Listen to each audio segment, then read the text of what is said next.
Good morning to my Australian friends, and good afternoon to the New Zealanders who are joining us today, and wherever else you might be in the world. Welcome to welcome to today's webinar for the Artificial Intelligence for Libraries, Archives and Museums Australia New Zealand chapter. My name's Alexis Tyndall. I'm the Manager of Digital Innovation here at the University of Adelaide Library, and I'm one of the convening group for the Australia New Zealand chapter of AI4LAM. In opening today's session, I would like to acknowledge and pay my respects to the Kaurna people, who are the traditional custodians of the sites of the University of Adelaide campuses on which I work. But I also recognise that we have colleagues joining us from all over Australia and New Zealand, and I extend that respect to the traditional owners of those lands, acknowledging elders past and present and recognising their past, present and ongoing connection to the land and cultural beliefs.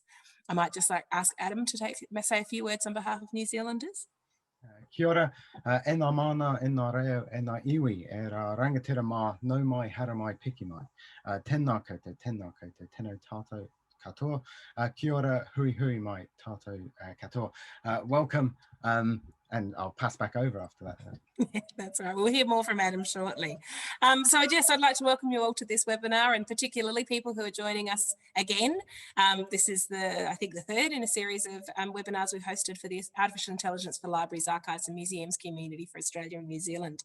It's wonderful to see ongoing interest in this area and a huge number of registrations for today. AI4LAM is an international participatory community focused on advancing the use of artificial intelligence in, for and by libraries, archives and museums. I'm going to do the formalities today, and then our chair Ingrid will introduce our speakers, but I'd like to point out a few formalities. Today's session will be recorded and will be posted on YouTube after the event. You'll all be sent links to those recordings, so that if you want to share it with colleagues, please feel free to do so. We will invite participants to use the chat function to ask questions, to introduce themselves if they're interested in doing so, and their interest in the topic of today's discussion, and to ask questions throughout the session. We will have 3 presentations today, and today we're going to have them one after the other, with facilitated discussions and questions at the end. Feel free to post your question in the chat window at any point during today's session. That window will be monitored by myself and Jean, who are keeping an eye on those questions as they come in. We'll make sure that they get directed to the participants at the end of the session. And with that, I would like to invite my colleague Ingrid Mason to introduce our first speaker. Well, it's with great pleasure that I get to introduce Adam Moriarty today. Adam is the Head of Collections, Information and Access at the Auckland War Memorial Museum, and he's going to talk about some of the experiments that he and the team there at the museum have been undertaking with computational techniques. Adam, are you ready to go? I'll hand it over to you. Perfect. Awesome. Kia ora, thank you, Ingrid. Now I'm going to try something. We just before we started, I said I was going to try something with the way I share my screen. Let's hope it works. If it doesn't, we can try again. Let's see if has that worked. Hopefully I look like a little weatherman, and I'm gonna see how this goes. It's the first time I've tried this. Why not? So yeah, kia ora everyone. My name is Adam Moriarty. I am Head of Collection, Information and Access at Auckland War Memorial Museum, Tamaki Paingahira. And it's a pretty new team, to be honest. We were created about, I don't know, 18 months, 2 years ago. And the purpose of the team was to help facilitate access and discovery to our collections through a new research strategy, engaging researchers to use our collection for the generation of new knowledge, as well as increasing our own ability to complete research in the museum. Through digitization, so we have a full photo studio with photographers as well as book scanning units, and through inquiry, both on site in our reading room and library, but also through our website, Collections Online and Online Cenotaph. And this team was created as part of, I guess, us, the museum, helping to face its mission, which is to connect people to collections through stories of people, land and sea, and to help people by inspiring discoveries in the collection. And that's the core purpose of this team, is to help people find connections with our collections, whether that's a general interest through family history or research with maybe one of our scientific collections. And so this group is also, we've been playing around with different techniques to see how we can increase access to our collections. And I guess what I want to say right at the start is this, apologies, this isn't going to be a highly technical talk at all. We are very much beginners in this space.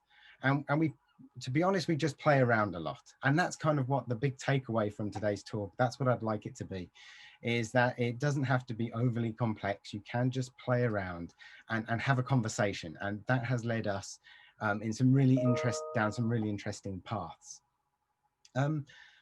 I think just to clarify that is that we aren't a team, we're essentially the old library team. So we're library staff, we're photographers, we're copyright specialists, and we research managers. We're not developers. This isn't the ICT or digital team.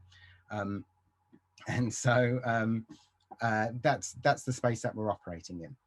What I'd like to do today is, I'm just going to start my timer, I forgot that, is go through 3 or 4 examples of the projects that we've worked on.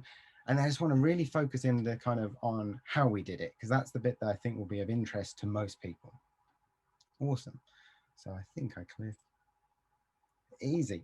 So one of the first projects that we completed was this one, which was taking several hundred black and white images and running them through a free online piece of software that auto added color. And this was something that the reason I like this project and the reason I would like to talk about it is not because of the beautiful colorized images. And I think although they're not perfect, they're pretty awesome. I can try and weatherman report this way and go like, oh, crikey. The bird feathers up there, they look amazing. What this helped us do was, I guess the team struggled with the concept of what kind of things could be done with machine learning and AI, and it felt like this kind of elite thing that only the specialists could get their hands on it or could understand. And what we wanted to do was have a project that brought that down, that people could understand and see how it would see how this would work. This is just answering a question that's coming. This is using an algorithm system. Again, it was a free online one. We put 100 images up. But what was really nice is people could play around. They could select their own. And what it did is it started a conversation. All of a sudden, this thing that was a bit, people didn't quite understand, they could play on their desktop. They could find an image. And it sparked this interest in people searching through the collections to find images that they could then try and colorize. And there's this debate amongst the team. Some people who were just never thought to look in this collection before were now jumping in and discovering new things and sharing the items that they'd turned in, they'd colorized with each other. And so we had this group of people discovering and accessing and being inspired by the collections again.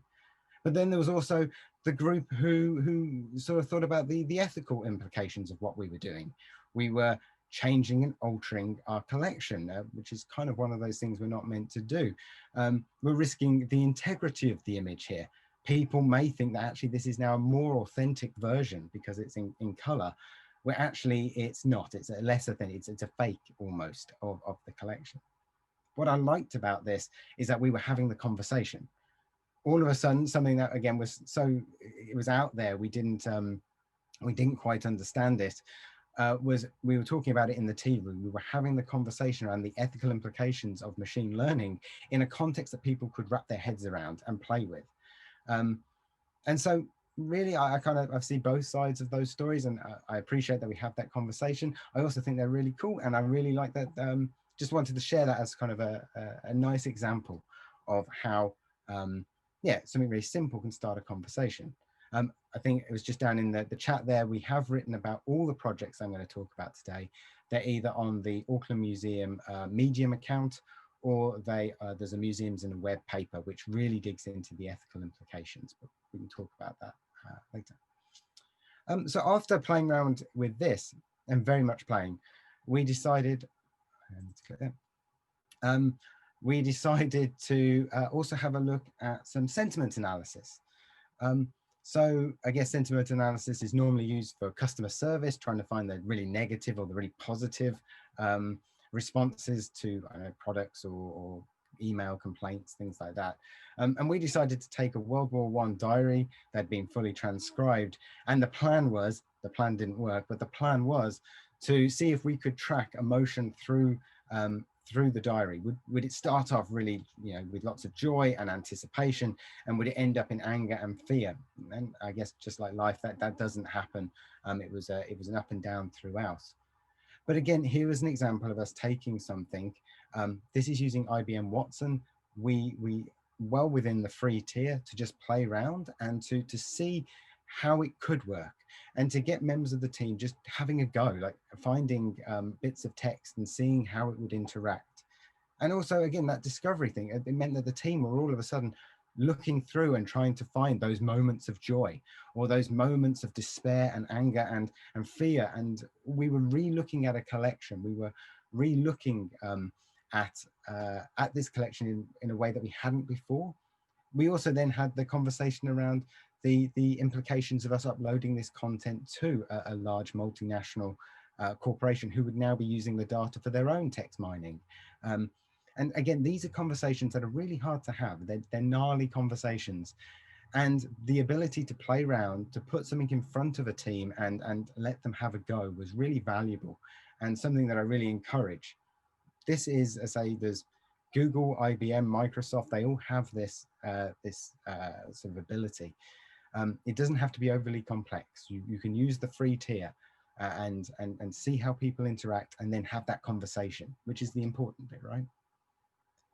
After playing around with this, we did what I think many organizations have, is we realized and acknowledged that we have a huge backlog, like millions of items are unprocessed, uncatalogued, that are simply not going to be seen anytime soon, because it's going to take, we only have a limited number of staff. So how do we tackle that? How do we get ahead? How do we try and get our records online? And the question was asked, is it better to have an AI created and captioned record online than no record at all? Well, that was a nice challenge. So we went out and looked at all those different sort of off-the-shelf tools. And this one is that we ended up using the Microsoft system. And we put several thousand of our collections, unprocessed collections, through to see if it could replicate our cataloging process. Would it make a record that could be shared online? Because then at least something can be found by the public and used. Here's an example where, of course, it worked quite well. That is, as you can see, it is a living room filled with furniture and a fireplace. That's done. We have saved someone some time cataloging this, and we can put it up, and people can find it using the tags. Of course, with any time you do this, you have to also show maybe the ones that didn't work. I cringe at the idea of a family member coming to the museum thinking that we catalogued them as a baseball bat, but that's what's happened here, and so obviously it doesn't always work. But by doing this, we were able to see how it could work. Again, we were able to have that conversations with our team to say, well, what collections could this work on? Maybe let's not do the one with people in them, but architectural, that seems to be doing really well. Landscapes, that's working. It was about using, again, a free and simple piece of software, and just starting the conversation, getting people in the room, letting them see how it works, and then thinking about the next steps. How do we increase everyone's understanding so that we can start moving forwards? I think it is worth acknowledging, it is definitely worth acknowledging that we hold a large Maori and Moana Pacific collection. And we also did some trials around what this some trials around how this would work with those collections. Now, in the museums in the web paper that I think has been posted in the chat, we really dig into the ethics around the cultural permissions policy. I've got just a example here of how it really didn't work, and I think that's where, you know, we had that conversation around, well, back to these kind of you know, what collections can and can't. We know we definitely wouldn't put our Māori and Moana Pacific collections through, because it fails because of the inherent bias of the system that they've been trained on.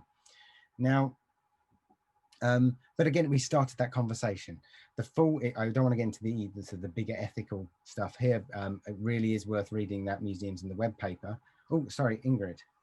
Is that? Oh, cool. Time. Yep, awesome. And then the last one that we had was we just played around with creating a chatbot. Again, making it simple, making it easy. We used a horse because it was funny.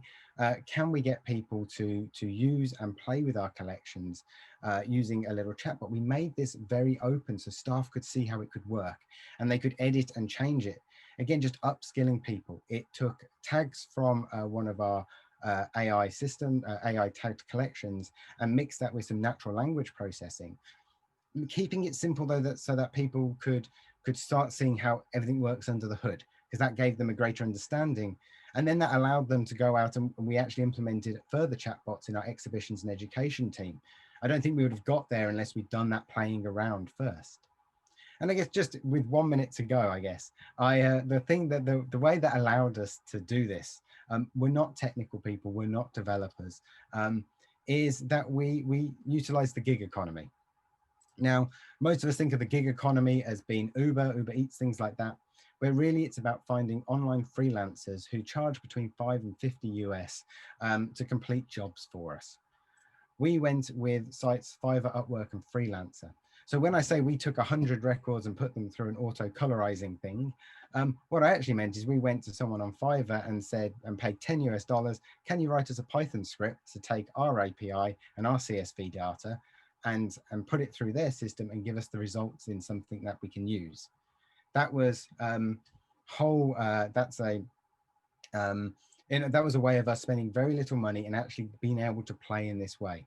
We have written about, in a separate Medium article, around some of the ethical implications of using the gig economy, realizing that we chose these 3 sites because we believe that the people on those sites set a fair wage, and we can pay the right amount of money for the work that we're getting.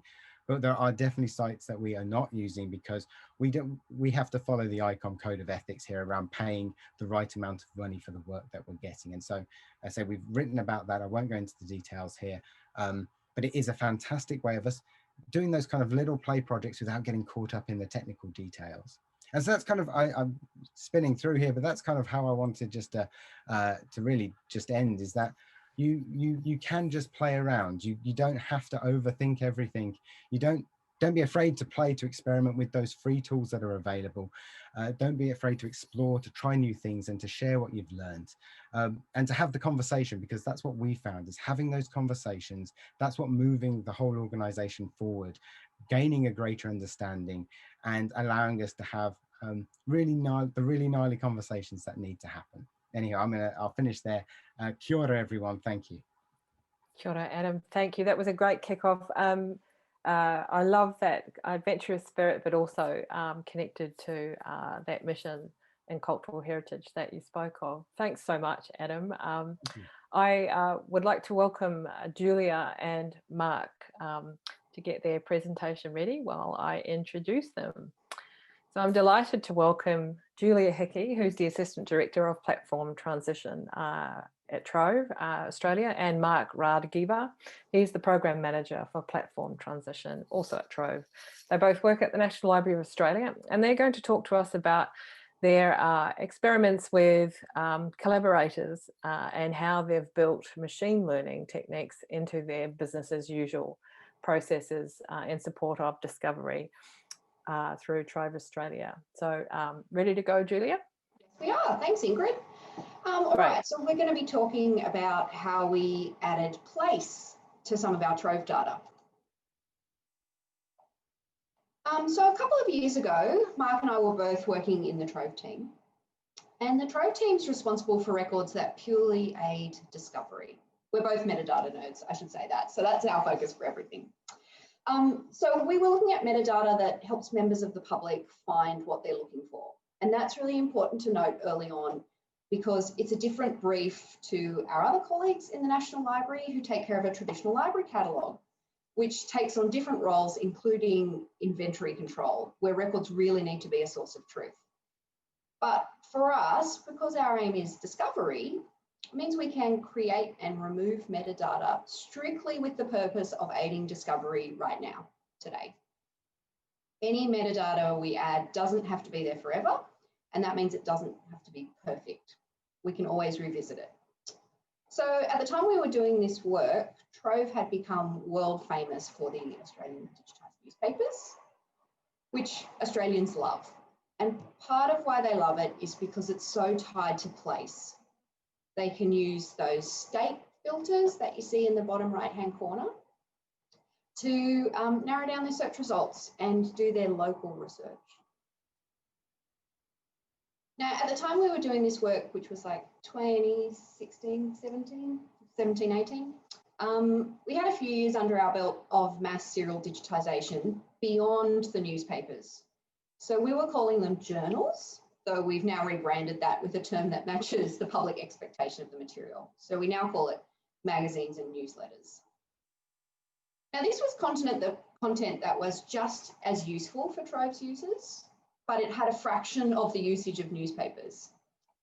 It has a newer and some say better delivery system for the content. It's all freely available online too.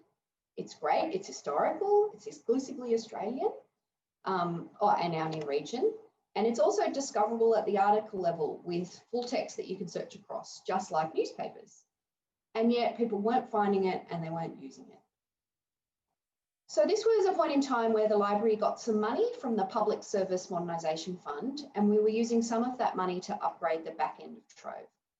And given how great this content was, but that its usage was so low, we knew that we really needed to fix discovery. People just were not finding it. So we decided to use some of that funding to address the discovery issue. And our first step was to set about articulating what was different between the discovery experience for newspapers that people used a lot and loved, and the discovery experience for these magazines and newsletters. And we did some work to try and closely align the two. So we started by looking at the actual content and realised that we'd mixed in some international subscription content with all this freely available Australian content. And for Trove users, they didn't really want the international subscription content when they came to our platform. So we removed that and usage went up a little bit. Then we turned our attention to the search filters. So in Trove, the search filters can help people understand what they're searching across, and they're really vital. So in newspapers, we know they're really heavily used. They're things like that place filter, but also title, and by that we mean title of the newspaper, the article length, the article type, and so on. We had no such filters for magazines and newsletters, even though the metadata created in the digitisation process is exactly the same as newspapers, and it was sitting there in the underlying record. So we took advantage of all the metadata that we did have and built the filters we could into the interface. But there was one we couldn't build, and that was place. So in newspapers, that data comes from a library mark catalogue field, place of publication. If it's published in Brisbane, most of the newspaper articles are about Brisbane. If it's published in Darwin, most of the newspaper articles are about Darwin. It's kind of a de facto geographic coverage. But in Australia, most magazines are published in Sydney or Melbourne, and they're not actually about Sydney or Melbourne. So we couldn't rely on the same metadata field to be powering that place filter for us. The other difference is that with magazines, there's a much broader coverage. So something like Walkabout, which is a travel magazine, each article is about a different place. They're not all about Sydney, where it was published. So to meet user expectations of that place filter being something that would help narrow down the content of the article, we needed geographic coverage, and we needed it at the article level. The good news is at this point in time, we've just been part of the Humanities and Social Sciences Data Enhanced Virtual Laboratory Project, TINKER. And as part of that work with Ingrid and with Steve Cassidy at Macquarie Uni, we had been able to trial named entity extraction on one of our journals. It was a success, and we did manage to extract place names. So we started thinking about how could we incorporate that one-off process that was a trial into our existing ongoing business as usual workflows. Enhancing and loading metadata to Trove is already really automated, and we already do some metadata enrichment along the way. So we decided to see if we could add named entity extraction into that ongoing process. So our aim at that point was to have a filter that allowed users to narrow down by place, just like in newspapers, which meant we needed a metadata field in each article containing the code for an Australian state. And I'm now going to let Mark walk you through how we actually did that. So I'll be talking about how we made this work. So work done as part of the Tinker project produced a nice CSV file from a single data source, which is good for determining how well it works with the data we were supplied, is supplied, but it's not something that we could feasibly add into our ongoing workflow as an automated process. So we first needed to work out what we wanted to do. So we went through the various options and went, well, what we want to do is automatically extract the place names from the article text, add that data to records, use those place names to add geographic area codes for the states and other places to the records. We focusing on Australian places, and then load those records into Trove to populate the place facet, as Julia mentioned. So that all sounds fairly straightforward, but not being developers, we had to work out how to do this. The Tinker project had used a Jupyter notebook and Spacey to do the named entity extraction. So we worked with what we already had from that, and we built a system that could receive the text to be processed by Spacey, which is a named entity extraction process which already has models built for various languages, which allowed us to not need to build the entire model from scratch and use a system which was already being trained and save us, one, a lot of time, and two, it meant we could do it without having the expertise in building a named entity extraction service. So in order to do this, I built a Cherry Pie server, which allowed us to send data to it as a post request, which then takes the data it receives, sends it to the Spacey module. We then filter the Spacey output to only geospatial entities, because Spacey will also identify personal names, ordinal amounts, so that's currency and things like that. But after we get that output, it is what it is. Because it uses statistical models to determine if we've got a place, we then need to not only look up, well, we don't have the information of what state that is until we go and look that up. So we then sent the entities to a deduplicated copy of the Australian Place Names Gazetteer to retrieve the geographic area code for the state for that particular item. We used a deduplicated version because there are some places in Australia, such as Richmond, where they appear in a lot of states. So Richmond is in New South Wales, Victoria, South Australia, Tasmania, and Queensland. So if we were just to send Richmond to the Place Names Gazetteer, which we're doing as a CSV lookup, it wouldn't give us a nice, simple, oh, Richmond is in New South Wales or Richmond is in South Australia. So by removing the duplicate places, it means that we just get one result. And in most cases, magazine articles mention multiple different places within the one state. So we would, in most cases, we would get a result which gave us what we needed. So we did learn a few lessons through this process.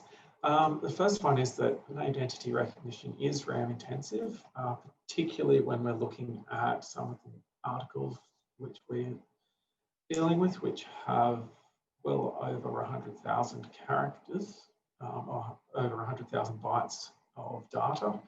And we found that with our testing, we needed to have at least 4 gigabytes of RAM to run this reliably. Luckily, we were able to get access to a development server here, which gave us the ability to run this, which also allowed us to get around the potential issues with sending data via HTTP post with cross-domain transfer of data. With the accuracy, it doesn't need to be perfect. The results we get are good enough. They're not perfect, but I don't think we've had anyone contact us saying that we have the wrong place on something. What we do end up with those results which give much broader place coverage than the raw data gave us. And the final lesson was that we need to clean the data. So with the lookup, the process, because we are comparing the data coming out of Spacey with the data in the Australian Place Names Gazetteer, we can both add the GAC to the data, but it also allowed it to clean up where the process had produced results that weren't places. So if you've ever looked at OCR data, you know that you sometimes end up with some interesting combinations of characters that Spacey decided, oh, that looks like it's a place. So by running a lookup, it allowed us to clear out those obviously incorrect places. Now, the image that you can see on this screen with the tags, that's taken from the New South Wales Bushfire Bulletin, which was published in New South Wales. But after running it through the named entity recognition process, we could identify that it mentioned Canberra, Melbourne, and Mount Macedon, in addition to Randwick, which is in New South Wales. That allows us to then add the Australian Capital Territory and Victoria as places for this particular article, which opens it up to a lot more people than who are looking for information about bushfires in these areas. So this is the type of result that we were getting from this process. So, thank you very much for your time today, and we'll pass back to you, Ingrid. Thank you very much. Gosh, bang on time. I was about to come in and go, time. Perfect. I'd like to invite Tatiana Antsoupova to get her presentation ready, and I'll take a moment to introduce her. I'm delighted to introduce Tatiana. She's the Director of Agency Engagement at the National Archives of Australia. Tatiana is going to discuss the Archives' experience with delivering projects. She's provided a link, and this project that she talks about is quite a range of types of machine learning to assist with developing future digital approaches to all agency records authorities. Take it away, Tatiana. Thank you, Ingrid. Hello, everybody. As Ingrid said, I'm from the National Archives of Australia. So just a very quick one. Sorry, still struggling with technology. Just a very quick introduction to who we are and what we do. The National Archives is established under the Archives Act, a piece of federal government legislation, and is an executive agency of the Australian federal government. So basically we are the in-house archives for federal government. And as such, we're responsible for caring for the most significant records of Australian government. The collection consists of tens of millions of items and includes records about immigration, military service, transport, Indigenous Australian science, environment, and much, much more. So most of these records were received, created, or kept by federal government agencies while performing their functions. In our responsibility and power to identify what comes into our collection, that is, what is archival resources of the Commonwealth for each government function and agency, we use these three high-level principles, those 3 dot points that you see on the screen. We're looking for records that document government authority, actions and accountability. We're seeking records that protect citizens' rights and entitlements. And we also look to have records that document shared collective knowledge and memory, of course, from the point of view of interaction of Australian society with the federal government. So the problem we chose to experiment with by using machine learning and artificial intelligence is the function of archival appraisal. So basically that process of selecting what should be preserved forever and what is of temporary value and can be destroyed. And we can authorize this under our legislation. So to transform those principles you saw on the previous screen into action, we perform the archival appraisal process, which results in retention and disposal authorization documents that we call records authorities. Other archives call them retention and disposal schedules. So at the moment, appraisal is very intensive and expensive process. We work with each government agency to analyze their functions, their activities. We map the processes that create records and data, define the types of data and records that need to be kept and preserved into the future, and what is of temporary value and can be destroyed when no longer needed for government business. What we want to do, we want to use smart technologies that seem to be growing like mushrooms all around us, and the ones we're using in our daily life. So sophisticated tools, technologies for automations already improve certain parts of activities that used to be performed by humans only. We haven't quite found the solution for our problem, but still hoping there should be something for us. And as Adam was saying, this led us to searching and experimenting and playing around.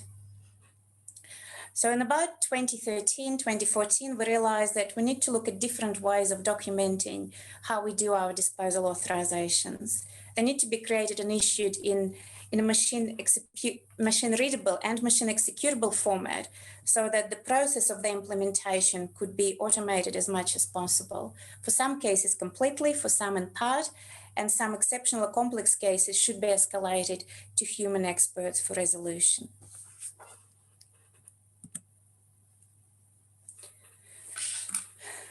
Inquiry and research activity that was initiated was by my team. This team used to be called Agency Accountability, and now it's called Agency Engagement. But basically what we do, we create and issue records authorities. And as you can see, you see on the screen a snippet of one of those documents of disposal authorizations. This is basically a description of a function performed by an agency, in this case, the Commonwealth Department of Environment. The function that they perform is Alligator River Region Mining Supervision and Research. And then there's the text, as you can see on the screen, that describes what includes, what activities are included into this function. So as you can see, this is very paper-based, human aimed at format that in our experience does not really enable government agencies to use such tools for sentencing digital records, that is selecting what is important and what is not, what can be destroyed in time, what should be transferred to the archives. So what can we do here? The initial work was transformed into an ongoing research and development project. So a team of 4 to 5 people from various teams across the government information branch within the archives was conducting research on a very part-time basis, but from 2015 to 2017. We had our daily jobs, but we were interested in machine learning, and we spent all our spare time in reading about it and trialing certain things. We went through a number of learning processes.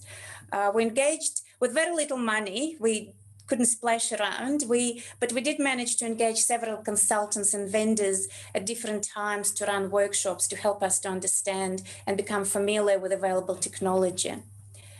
We looked into entity and automated metadata extraction. We looked into semantic analysis, taxonomy and ontology building, linked data approach. And I must say, most of these trials, they were more of a demonstration type. There was no deep implementation on our own material in those, but it was very useful learning exercise for us. Just like to move on to the next one. This is the continuation of the Records Authority disposal authorization. So within that function, we identify the types of records, the criteria, identifying which are the most significant byproducts of this function performed by the responsible agency. And you could sort of read it on the screen. And again, you can see this is text. And through our research into natural language processing, semantic analysis, machine learning, we started hoping that these are the tools that could help, because they analyze text. So perhaps they could analyze the text of our tools and come up with some automated ways of mapping our disposal decisions with actual records. The question also arose whether these documents, these tools for disposal, can they be mappable or capable to be understood or used by machine learning algorithms? Well, and the quick answer to this question, not really. Things need to be done to them.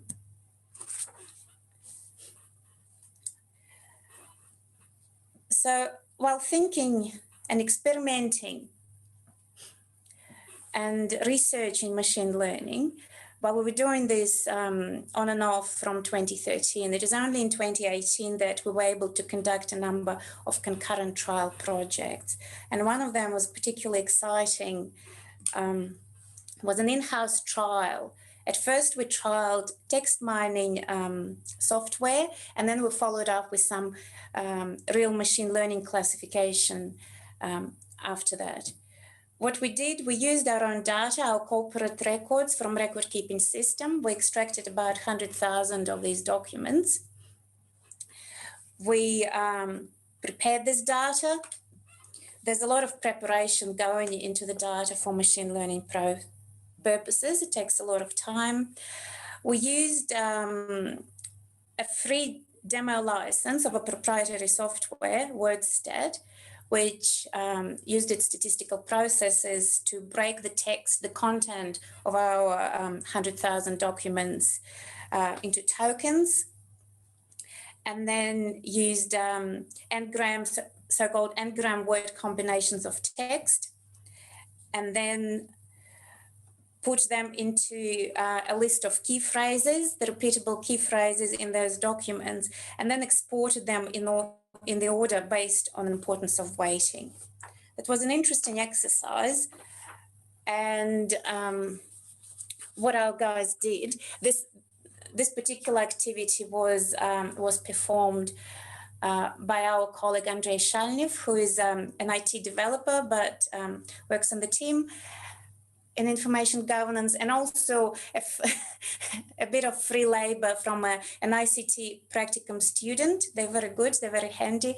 There's young people, they know a lot, they're very eager and interested in new technologies. So they processed our documentation through text mining and the accuracy of mapping. The task was to map the documents to the functions that are being performed, whether it's evaluation of disposal function whether it's collection management or whether it's financial management functions performed by the archives as an organization itself. So we're not talking here about the collection, but we thought these kind of records from other agencies constitute our collection. And if we first practice on ourselves, some of those experiences could be transported to other agencies. So the accuracy we got with text mining was 66%. And then we thought, okay, well, let's go into machine learning since we've got some technical experts. So our guys tried out 3 algorithms. They used naive Bayes classifier. Then they used the multi-layer perceptron, MLP, and they also used a support vector machine, SVM algorithm. And that was all on the same data. And the accuracy increased with moving on to each new algorithm. Naive Bayes gave us 73% of accuracy. The MLP algorithm gave us 84%, and SVM gave us 85% of accuracy of sorting documents into the relevant functions.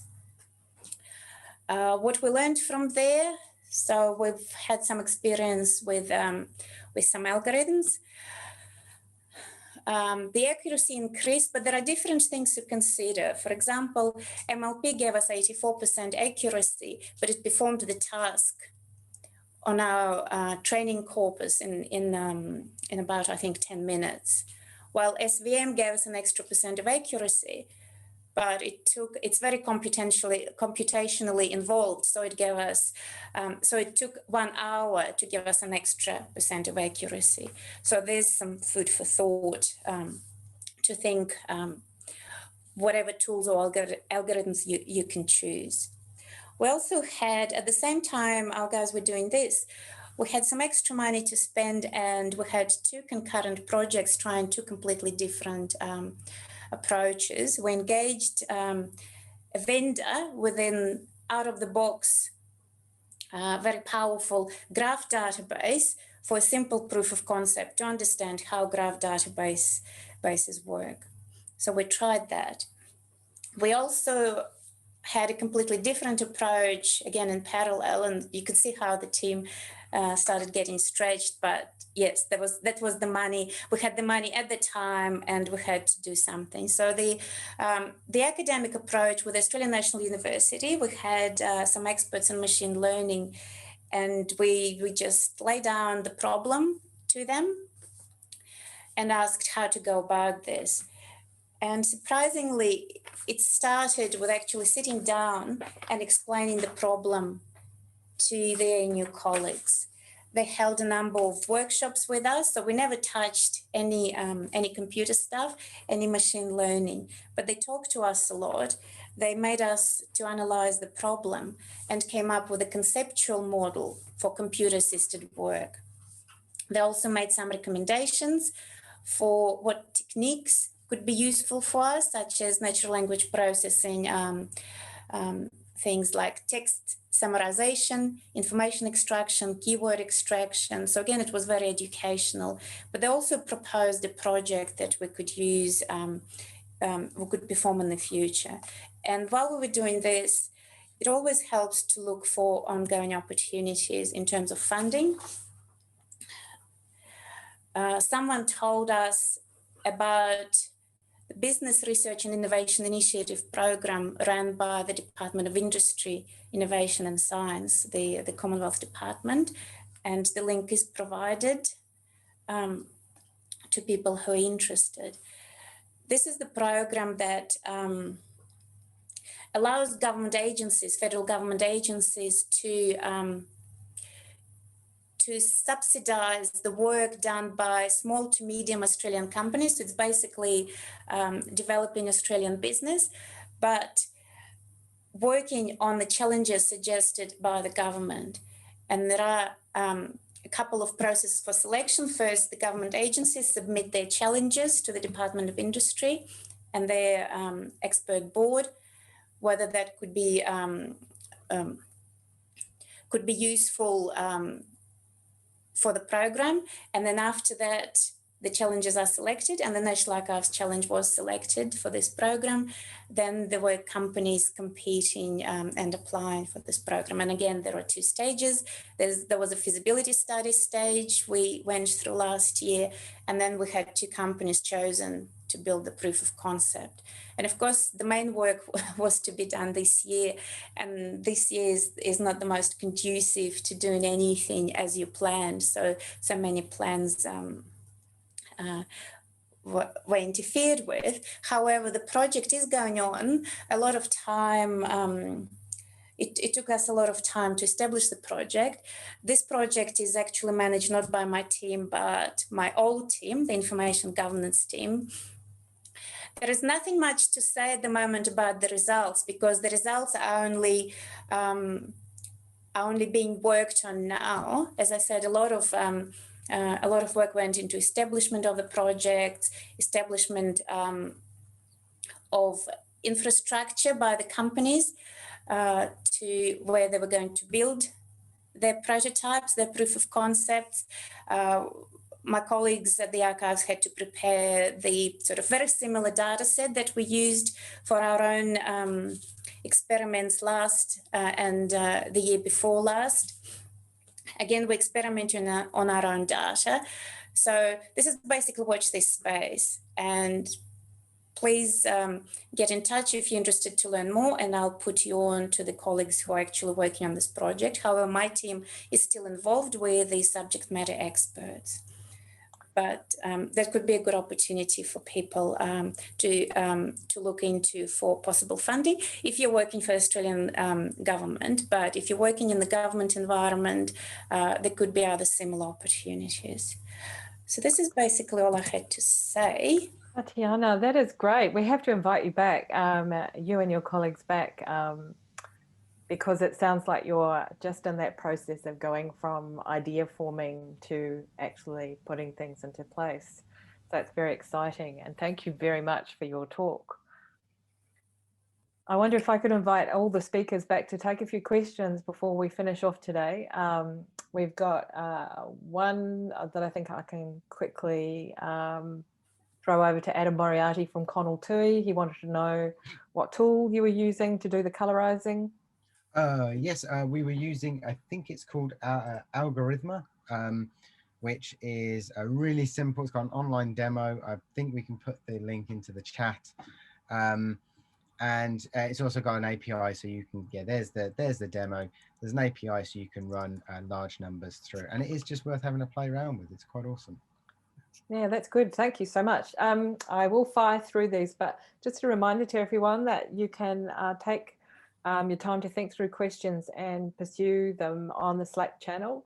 The ethics one is quite a big one. So I'm just going to skip across to Tatiana, because there was a question from Stephen Clark about whether you used an ontology for the process to help you inform the semantic and text mining tools. We realized the importance of the use of ontologies.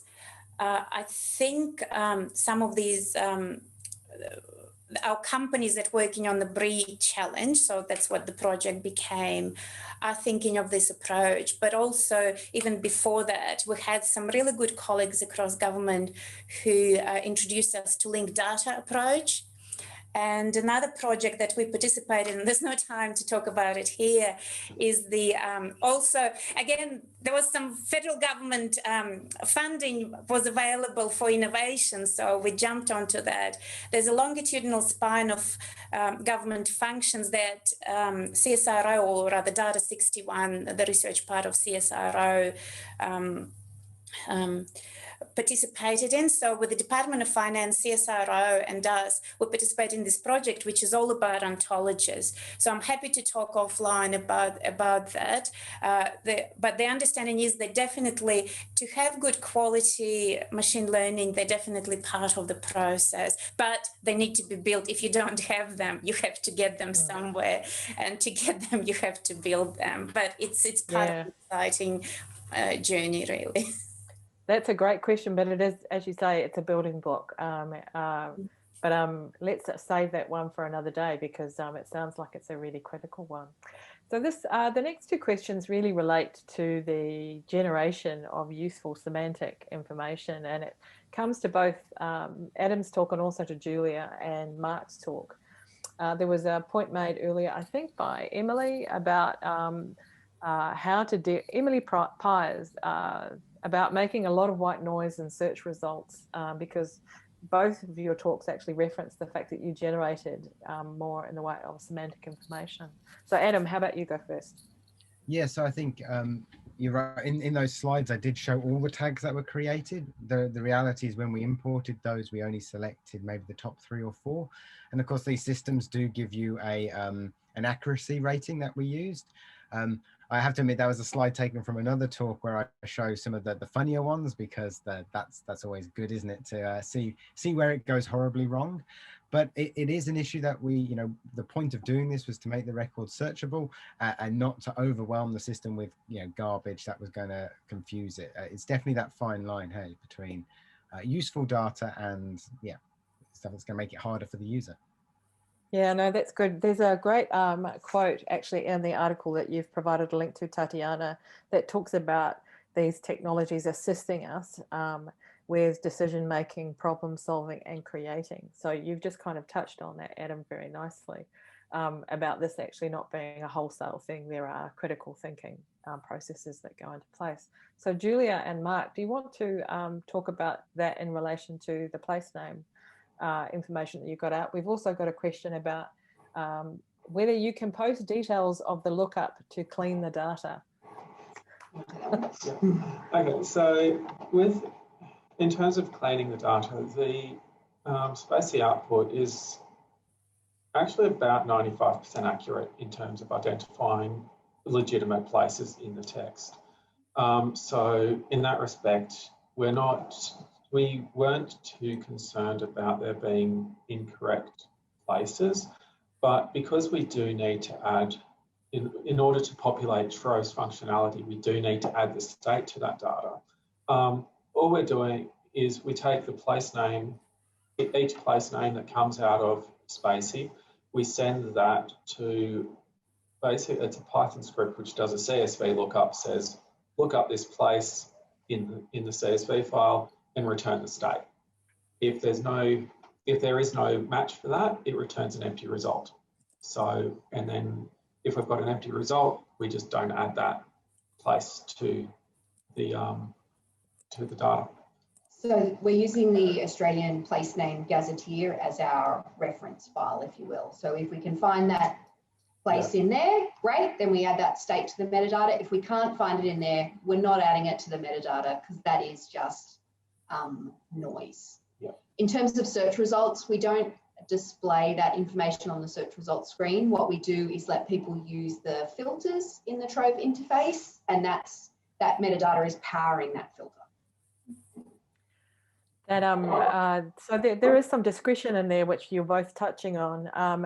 There are a couple of questions in here, one which follows on from this discussion from Justin Kelly about what about if places in multiple states? And Mark, you did touch on this. Yes. So I'm guessing it's something to do with looking at what other place names are in the document to be able to make a decision. Is that right? So what we've done is with the copy of the Australian place names gazetteer we've got, we actually deduplicated it. So where a place appears in multiple states, we've actually removed it altogether so that it doesn't return a result, relying on the fact that in most cases, multiple places for a state will be mentioned, and on the small number that aren't, quite often they are related to the state in which the magazine or newsletter was published in the first place, and that data is always added. Yeah, so there is no Richmond in our lookup list. Yeah. So if there's a Richmond in the article, we're not using that to power the place facet, it's too variable. Yeah. That's great. I can see the simplicity in that that thinking. I can see Alexis there. Junran, maybe I need to invite you to the Slack space so you can ask Adam some more questions about the specific machine learning libraries that he's been using for image tagging. if you can pop your email into the panelists in the chat, then I'll invite you into the Slack workspace so you can pursue that. Over to you, Alexis. Thank you, everyone. Thanks very much, Ingrid. And I'd just like to make a special final closing thank you to all of our speakers today for the time they've taken to share what they've learned with us. I found it a really stimulating discussion, and hopefully it'll lead to a bit more communication around this space and some further experiments amongst those people who have joined us today. I'd also like to especially thank Ingrid and Jean for their support of the speakers today. They're doing a great job, and also the other conveners of the AI4LAM Australia New Zealand group behind the scenes as well. As Ingrid said, one of the best ways to continue this discussion is on our Slack channel.